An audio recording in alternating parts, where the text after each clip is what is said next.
नमस्कार साथियों, मैं हूं दिलीप सिंह चौहान और आपका स्वागत है Dilip Singh lectures YouTube channel पर। Notes, PDF, class information, books, PDF and all updates के लिए आप ज्वाइन कर सकते हैं Dilip Singh lectures Telegram channel. साथ ही आप सभी अपडेट्स पाने के लिए और मेरे से जुड़ने के लिए ऑल सोशल मीडिया पर जुड़ सकते हैं। Instagram, Facebook group, Telegram group, YouTube सभी दिलीप सिंह लेक्चर्स नाम से ही हैं। आप जुड़ सकते हैं और अपडेट रह सकते हैं। कोई भी डाउट है तो आप directly Instagram, Facebook, Telegram, YouTube channel के माध्यम से मेरे से जुड़कर बात कर सकते हैं। क्लास 12th एनसीईआरटी मैथ्स में आपका स्वागत है। अपन पढ़ रहे हैं chapter number 2, inverse trigonometry function, प्रतिलोम त्रिकोणमितीय फलन। तो पहली क्लास में अपन ने सीखा था कि ट्रिग्नोमेट्री के जो 6 रेशियो हैं उसके डोमेन और रेंज क्या होते हैं और उन डोमेन और रेंज को अपन कैसे निकाल सकते हैं, कैसे याद रख सकते हैं।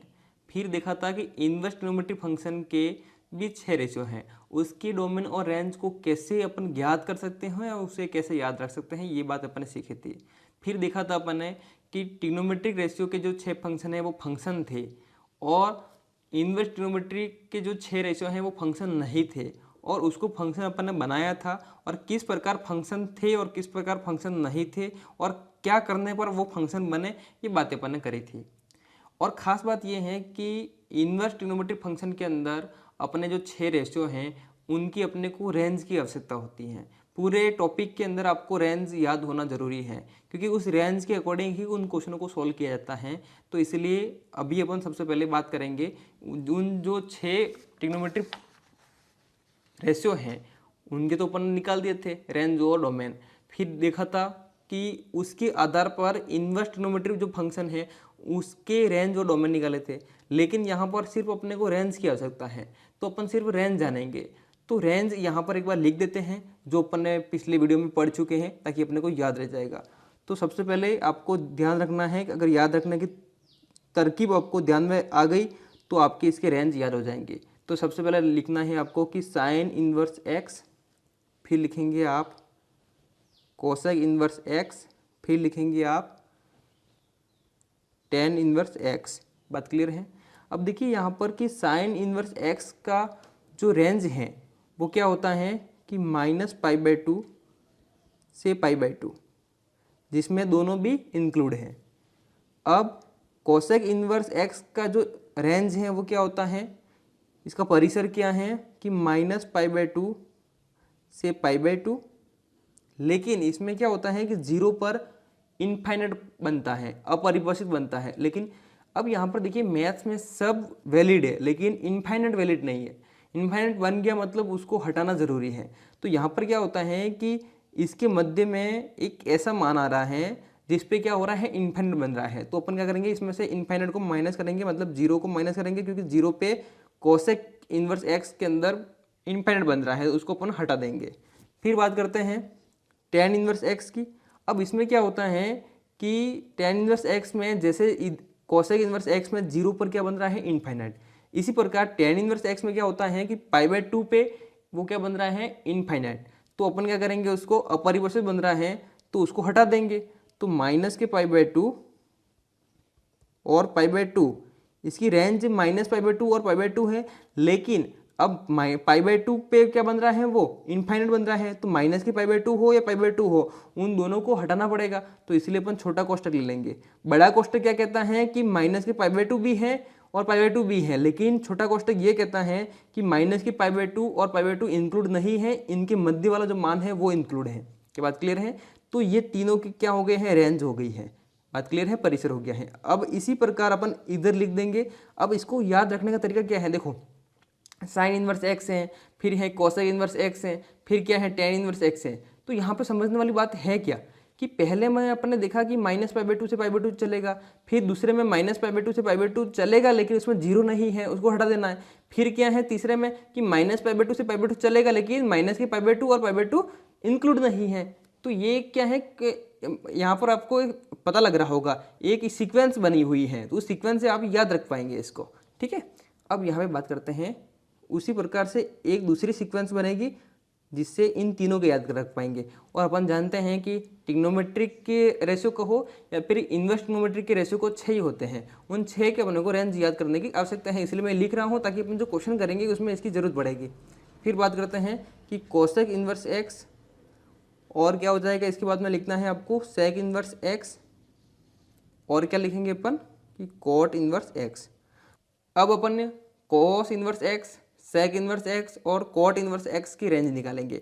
तो सबसे पहले बात करते हैं कॉस इन्वर्स एक्स। इसकी जो रेंज होती है वो होती है 0 से पाई, 0 से पाई, और जिसमें 0 और पाई दोनों इंक्लूड हैं।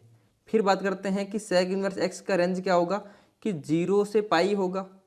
एज इट इज़ इधर सीक्वेंस है उसी तरह काम करेगा, लेकिन यहाँ पर क्या है सेक में कि π/2 पे क्या होता है इनफाइनाइट बनता है, तो π/2 को अपन क्या करेंगे माइनस कर देंगे। फिर यहाँ पर क्या होगा कॉट इनवर्स एक्स में क्या होता है कि इधर क्या था कि π/2 और -π/2 मतलब दोनों पे क्या बन रहा है इनफाइनाइट, इसको हटा दिया। इसी प्रकार यहाँ पर क्या होगा कि 0 और पाई इन दोनों पे क्या बन रहा है इनफाइनाइट, इसलिए इनको हटा देंगे। छोटा कोष्टक ये बता रहा है कि दोनों साइड वाले जो है वो हट गए हैं, इसके मध्य वाला इसका रेंज है।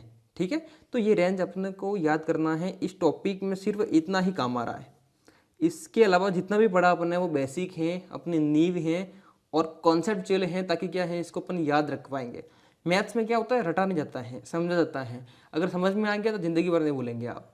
तो देखिए अब बात करते हैं कुछ ऐसे ट्रिग्नोमेट्रिक फॉर्मूले हैं और इन्वर्स ट्रिग्नोमेट्रिक फॉर्मूले हैं जो आपके एग्जाम्पल नंबर 1 और 2 और प्रश्नावली 2.1 से पहले जितने भी क्वेश्चन हैं वो इनसे सॉल्व होने वाले हैं। तो उनको अपन यहाँ पे लिंक बनाकर सीख लेंगे। ठीक है, सबसे पहले अपन ट्रिग्नोमेट्रिक के पढ़ रहे हैं, ताकि क्या इससे अपन लिंक बनाएंगे किसके इन्वर्स ट्रिग्नोमेट्रिक फॉर्मूले के, तो दोनों के हो जाएंगे। साथ ही मैं लिख रहा हूँ यहाँ पे समझना 6 रेशो हैं अपने। पहला क्या हो जाएगा कि साइन माइनस थीटा, दूसरा है कोस माइनस थीटा, तीसरा है टेन माइनस थीटा, चौथा है कोट माइनस थीटा, पांचवा है सेक माइनस थीटा, छठा है कोसेक माइनस थीटा। अब अपन ने ये देखा कि इसमें क्या खास बात है, तो खास बात तो ये है कि जितने भी रेशियो हैं ट्रिग्नोमेट्रिक के उन सभी का जो थीटा है, जो कोण है, वो क्या है नेगेटिव है। जब नेगेटिव कोण होता है तो उसमें एक बात यहाँ पे आपको याद रखने वाली है कि इसमें क्या होता है कि 6 रेशियो हैं जिसमें 3 रेशियो के क्या होता है जो नेगेटिव है, मतलब माइनस का जो साइन है वो बाहर फेंक देता है, और 3 ऐसे हैं जो भूखे हैं वो माइनस को खाई जाते हैं। समझ रहे हो, 3 क्या करेंगे अपने माइनस को बाहर फेंक देंगे, और 3 क्या है अपने माइनस को खा जाते हैं, इतने भूखे हैं। तो अपन इसको याद कैसे रख पाएंगे, ध्यान दीजिएगा। अब यहाँ पे क्या देखिए साइन माइनस थीटा, तो माइनस क्या करेगा बाहर फेंक देगा, तो माइनस क्या हो जाएगा sine theta. Sine minus theta क्या हो जाएगा माइनस साइन थीटा। ये पढ़ चुके हैं आप, लेकिन मैं लिंक बना रहा हूँ इसलिए याद करवा रहा हूँ आपको। फिर क्या है कॉस माइनस थीटा। अब यहाँ पे देखिए कॉस माइनस थीटा है तो ये क्या होता है माइनस को खा जाता है, तो कॉस थीटा आ जाएगा। फिर देखिए कि टेन माइनस थीटा क्या हो जाएगा, माइनस बाहर फेंक दिया, माइनस के टेन थीटा। फिर देखिए यहाँ पे क्या है कि कोट माइनस थीटा, तो माइनस को खा जाता है, ये कोट थीटा आ जाएगा। फिर देखो क्या है सेक माइनस थीटा, क्या है माइनस का सेक थीटा, माइनस को बाहर फेंक दिया। फिर देखेंगे आप कि कोसेक माइनस थीटा, अब इसमें क्या है माइनस को ये खा जाते हैं, तो क्या आ जाएगा कोसेक थीटा। तो आपने एक बात यहाँ पे नोट करी नहीं, अगर नोट करते तो आपको इसका आंसर मिल जाता कि आप कैसे लिंक बनाएंगे। तो यहाँ पर एक बात आपने अगर नोट करी हो कि जितने भी सी वाले हैं, जितने भी सी वाले हैं वो क्या हैं भूखे हैं और अपने माइनस को खा जाते हैं। बाकी के माइनस आएगा और सी वाले के माइनस नहीं आएगा। एक लिंक बन गई है जिसकी सहायता से आप याद रख सकते हैं। बाकी मैं आपको AISTC का जो रूल पढ़ेंगे अपन क्वाड्रेंट के अकॉर्डिंग, उसमें मैं सिखा दूंगा कि ये जो कहानी जो है वो किस तरह से वर्क कर रही है और किस तरीके से इनका माइनस आया है और माइनस गायब हुआ है, वो आपको मैं AISTC के माध्यम से सिखाऊंगा। बात क्लियर है। लेकिन यहाँ पर याद रखने का ये तरीका है कि सी वाले क्या करेंगे, यहाँ पे अपने माइनस को खा जाएंगे और बाकी जो है वो क्या करेंगे अपने माइनस को बाहर फेंक देंगे। ठीक है, अब यहाँ पर क्या होगा ध्यान दीजिएगा कि इन्वर्स ट्रिग्नोमेट्रिक फंक्शन की बात कर रहे हैं जिसके फॉर्मूले अपन पढ़ेंगे। अब इसमें भी 6 हैं, लेकिन इनको लिखने का तरीका क्या रखना है आपको, जो भी आप याद रखेंगे अब आगे से, तो लिखने का तरीका ये रखना है आपको कि पहले साइन इन्वर्स एक्स लिखेंगे, फिर कोसेक इन्वर्स एक्स लिखेंगे, फिर टेन इन्वर्स एक्स लिखेंगे। ठीक है, इनका लिंक अनेक अलग बनेगा, इनका लिंक अलग बनेगा। याद रखिएगा, हमेशा आप ऐसे लिखेंगे, ऐसे लिखते हैं तो आप कंफ्यूज नहीं होंगे और आसानी से याद रख पाएंगे और मैथ्स में से पूरे नंबर ला पाएंगे। मैथ्स बहुत आसान सब्जेक्ट है, समझना होगा। तो अपन लिखना स्टार्ट करते हैं। क्या हो जाएगा कि साइन इनवर्स माइनस का एक्स, फिर लिखता हूँ मैं कोसेक इनवर्स माइनस का एक्स, फिर लिखता हूँ मैं यहाँ पे कि टेन इनवर्स माइनस का एक्स। अब इसी प्रकार मैं इधर लिखूँगा, बात क्लियर है? तो एक लाइन बना लेता हूँ मैं। अब मैं इधर लिख रहा हूँ कोस इनवर्स माइनस का एक्स, फिर क्या आ जाएगा कि सेक इनवर्स, समझ रहे हो ना, अपन ने इधर लिखा हुआ है वैसा ही लिखना है क्योंकि लिंक ऐसे ही बनी हुई है, माइनस का एक्स, फिर क्या है यहाँ पे कॉट इनवर्स माइनस का एक्स। अब यहाँ पर समझना, क्या समझना है कि इनका किसका, कि sine inverse minus x, cosec inverse minus x और टेन इनवर्स माइनस एक्स का जो मान आता है हमेशा के लिए, क्या होगा कि माइनस को बाहर फेंक देते हैं और एज इट इज लिख देते हैं। इन तीनों का काम कैसा है कि माइनस को बाहर फेंक देंगे और एज इट इज लिख देंगे। तो क्या है कि माइनस को बाहर फेंक दिया और क्या आ जाएगा कि साइन इनवर्स एक्स आ गया, माइनस को बाहर फेंक दिया और क्या आ गया है कि कोसेक इनवर्स एक्स आ गया, माइनस को बाहर फेंक दिया और क्या आ जाएगा कि टेन इनवर्स एक्स आ गया। क्लियर है? लेकिन इसमें ऐसा नहीं होगा। इसमें क्या होगा कि माइनस को बाहर तो फेंकेंगे लेकिन किसी और में से माइनस करना होगा आपको। अब देखिए ये क्या करेंगे, माइनस को बाहर तो फेंकेंगे लेकिन क्या करेंगे कि pi minus cos inverse x होगा। बात क्लियर है? लेकिन इन्होंने क्या किया, इन्होंने भी माइनस को बाहर फेंका लेकिन क्या कर रहे हैं, ये कुल मिला के पाई में से माइनस कर देंगे। पाई में से माइनस करके लिख दो, पाई में से माइनस करके लिख दो, पाई में से माइनस करके लिख दो। सभी को क्या करना है कि पाई में से माइनस करके लिख दो। याद रहेगा? इन तीनों को क्या करना है, पाई में से माइनस करके लिख दो और इन तीनों में क्या होगा, माइनस बाहर फेंक दो और लिख दो। इतना ही कॉन्सेप्ट है, इतना तो आप याद रख पाओगे। क्या बात क्लियर है? तो दो फॉर्मूले थे ट्रिग्नोमेट्रिक के और इनवर्स ट्रिग्नोमेट्रिक के, मैंने लिखवा दिए हैं। इसकी सहायता से अपन दो एग्जाम्पल और प्रश्नावली 2.1 के क्वेश्चन सॉल्व कर सकते हैं। इतना ही है। क्लियर बात है? फिर इसके बाद में जितने भी फॉर्मूले बन रहे हैं उसका एक अलग से वीडियो बना लेंगे ताकि फॉर्मूले अलग से हो जाएंगे, जिसमें इसको भी मैं रिवाइज करवा दूंगा ताकि फॉर्मूले एक जगह कंप्लीट हो जाएंगे। ठीक है? तो आप बता सकते हैं, कमेंट्स कर सकते हैं कि क्लास कैसी समझ में आ रही है आपको, और साथ ही आपके को डाउट हैं या फिर आपको इसकी PDF चाहिए तो आप टेलीग्राम ज्वाइन कर सकते हैं, उसकी लिंक आपको डिस्क्रिप्शन में मिल जाएगी। ठीक है? अब यहाँ पर देखिए अपन जो बात कर रहे हैं, जो क्वेश्चन पढ़ रहे हैं, जो एग्जाम्पल पढ़ रहे हैं और जितना भी पढ़ रहे हैं वो आपके नए सिलेबस के अकॉर्डिंग पढ़ रहे हैं। जो अभी 2023 के लिए 23-24 का जो सेशन चलेगा उसके लिए जो सिलेबस आया है उसको लेकर अपन पढ़ रहे हैं, बिल्कुल नए से, है ना। अपन बात उसी बुक की कर रहे हैं, NCERT बुक की, जो ऑल स्टेट में चलती हैं, लेकिन जो भी बात कर रहे हैं वो अपन नए सिलेबस के अकॉर्डिंग बात कर रहे हैं। ठीक है ना? क्योंकि सभी स्टेट में, सभी ऑल इंडिया, सभी जितने भी स्टेट हैं वो सभी में एक ही बुक है NCERT और एक पैटर्न चल रहा है। ठीक है ना? ताकि आप अगर राजस्थान से हैं, MP से हैं, UP से हैं, बिहार से हैं, किसी भी स्टेट से हैं, अगर आप मैथ्स पढ़ रहे हैं तो आपको ये दिमाग में नहीं आना चाहिए कि अपन राजस्थान से हैं तो इसको कैसे पढ़ें, बिहार से हैं तो कैसे पढ़ें, है ना। तो सभी की एक ही बुक है और एक ही पैटर्न है और एक ही सिलेबस है, तो आराम से आप पढ़िए। और भी कुछ एक्स्ट्रा पढ़ना है आपको तो मुझे कमेंट्स में बता सकते हैं, तो मैं पढ़ा दूंगा, है ना, लेकिन आपको पढ़ना होगा। देखिए बात करते हैं, चैप्टर नंबर 2 चल रहा है अपना, इनवर्स ट्रिग्नोमेट्री फंक्शन, प्रतिलोम त्रिकोणमिति फलन, जिसमें आपके 2 ही एग्जाम्पल हैं और उन 2 एग्जाम्पल को अपन आज सॉल्व करेंगे और अपन नेक्स्ट क्लास में सीखेंगे प्रश्नावली 2.1 से जो क्वेश्चन है वो। तो मैं क्या करता हूँ, सबसे पहले आपको कॉन्सेप्ट सिखाता हूँ, फिर अपन एग्जाम्पल सॉल्व करते हैं जो आपके बुक में दे रखे होते हैं, फिर अपन प्रश्नावली के क्वेश्चन सॉल्व करते हैं।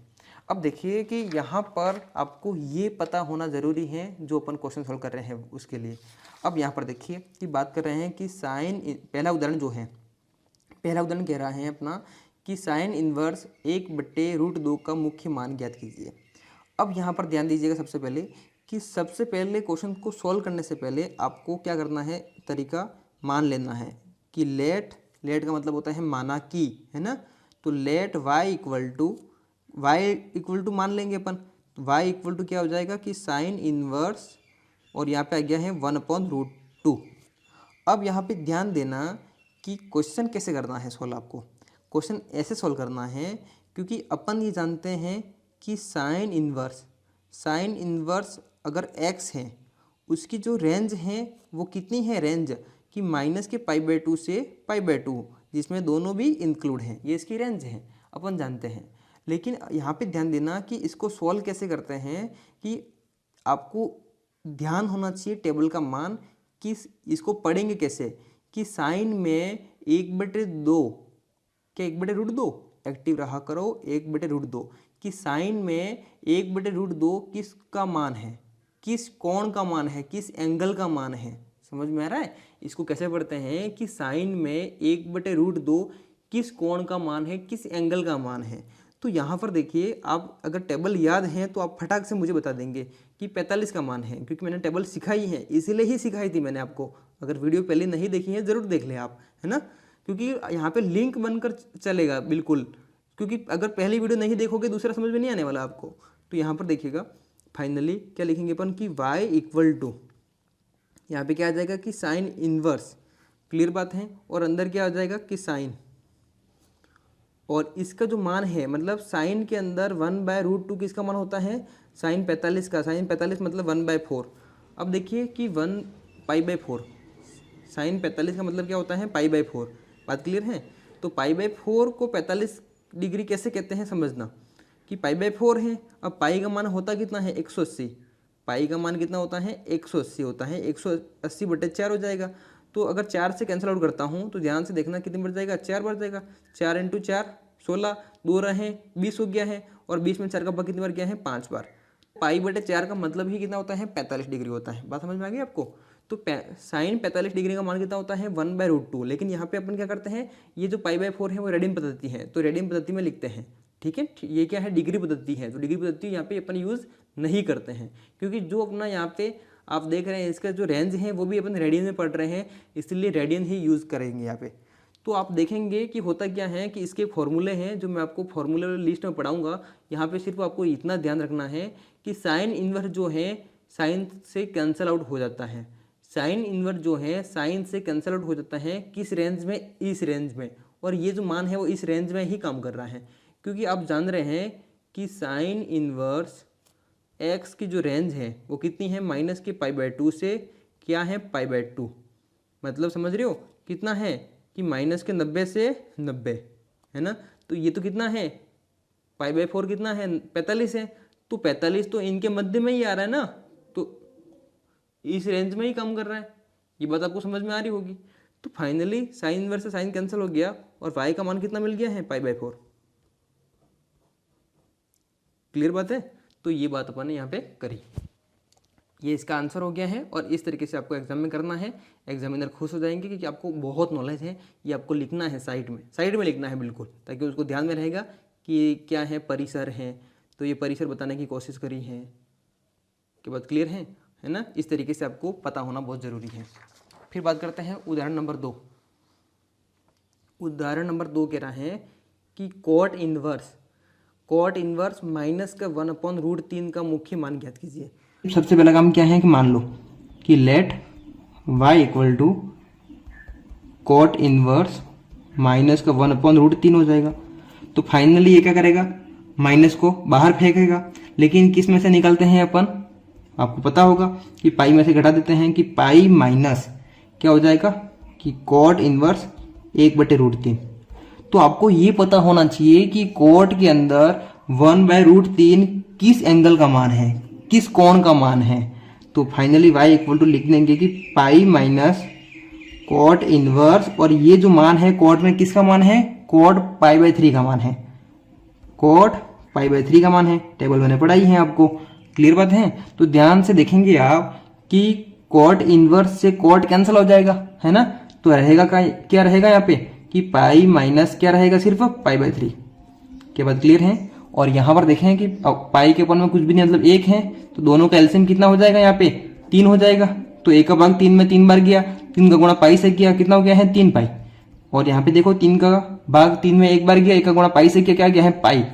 तो फाइनली 3 में से 1 पाई निकाल दोगे 2 पाई आ जाएगा। 2 पाई बाय कितना है 3, 2 पाई बाय 3 आ गया है फाइनली। और 2 पाई बाय 3 है जो है वो अगर ध्यान से देखें कितना होता है तो सॉल्व कर देंगे अपन कि 2 इंटू पाई का मान कितना होता है 180 बट्टे कितना आ जाएगा 3 आ जाएगा। तो 3 से कट गया है 6 3 18 0 और 6 इंटू 2 कितना होता है 120, कितना होता है 120 है ना। तो 120 क्या है इसका मान है। और अपने जो यहां पर जानते हैं कि cot inverse x, cot inverse x का जो अपन ने देखा था, जो पढ़ा था कि इसकी जो रेंज है वो कितनी है 0 से पाई। 0 से पाई का मतलब क्या होता है कि 0 से 180 और 180 की बात कर रहे हैं और यहाँ पे कितना है 120 है तो इसके मध्य में ही है, तो इसलिए कोई दिक्कत वाली बात नहीं है। अगर रेंज से बाहर जाता है तो रेंज में लाना होता है, तो ये तो पहले से रेंज में है इसलिए लाने की जरूरत नहीं है। कैसे लाते हैं आगे जो अपन एक्सरसाइज में क्वेश्चन करेंगे उसमें ऐसा क्वेश्चन आता है अगर कोई तो वहां पे अपन सीखेंगे। तो मुझे विश्वास है कि आज मैंने जो सिखाया है कि जो फॉर्मूले हैं वो कैसे याद रखने हैं, और अपन नए सिलेबस के अकॉर्डिंग जो 2 एग्जाम्पल किए हैं, 2 ही एग्जाम्पल हैं प्रश्नावली 2.1 से पहले, तो उसको कैसे सॉल्व करते हैं और मैंने सिखाने की पूरी कोशिश की है। आपको समझ में आया होगा ये उम्मीद करता हूँ मैं। और वीडियो अच्छा लगे हैं तो लाइक करना, कमेंट्स करना, अपने दोस्तों को शेयर करना और सपोर्ट करना। मिलते हैं अगली क्लास में, तब तक जय हिंद, वंदे मातरम।